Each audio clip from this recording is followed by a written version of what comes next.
మంచి తరుణం మించినా దొరకదు, ఆలసించిన ఆశాభంగం. అవును, ఇప్పుడు ఎలక్ట్రానిక్ ఉత్పత్తుల అమ్మకందారులు అనుసరిస్తున్న పంథా ఇదే. ఎందుకంటారా? త్వరలో అంటే జూలై 1 నుంచి జీఎస్టీ బిల్లు దేశవ్యాప్తంగా అమల్లోకి రానుంది కదా. అందుకే అమ్మకందారులు తొందరపడుతున్నారు. పాత స్టాక్ ను క్లియర్ చేసుకునేందుకు చాలా పెద్ద ఎత్తున రాయితీలను, ఆఫర్లను ప్రకటిస్తున్నారు. అదేంటి, జీఎస్టీ బిల్లుకు వీరి అమ్మకాలకు సంబంధం ఏంటి అనుకుంటున్నారా? ఏమీ లేదండి.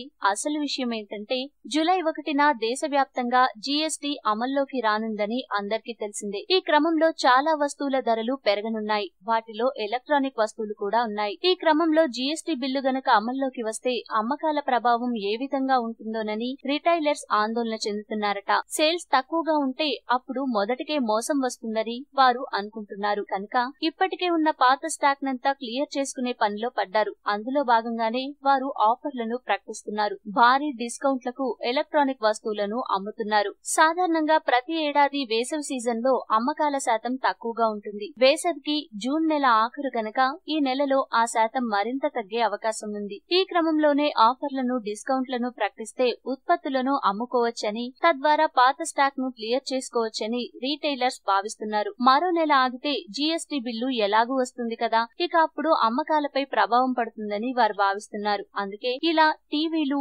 వాషింగ్ మెషిన్లు, ఫ్రిడ్జ్లు, ఏసీలు, ఓవెన్లు వంటి ఉత్పత్తులపై 25 నుంచి 30% వరకు డిస్కౌంట్లను ప్రకటిస్తున్నారు. కనుక ఎవరైనా ఆ వస్తువులు కొనాలనుకుంటే ఇక ఈ నెలాఖరులోగా కొనండి. లేదంటే ఆ తర్వాత డిస్కౌంట్ కాదు కదా, ఇంకా వాటిని ఎక్కువ రేటు పెట్టి కొనేందుకు అవకాశం ఉంటుంది.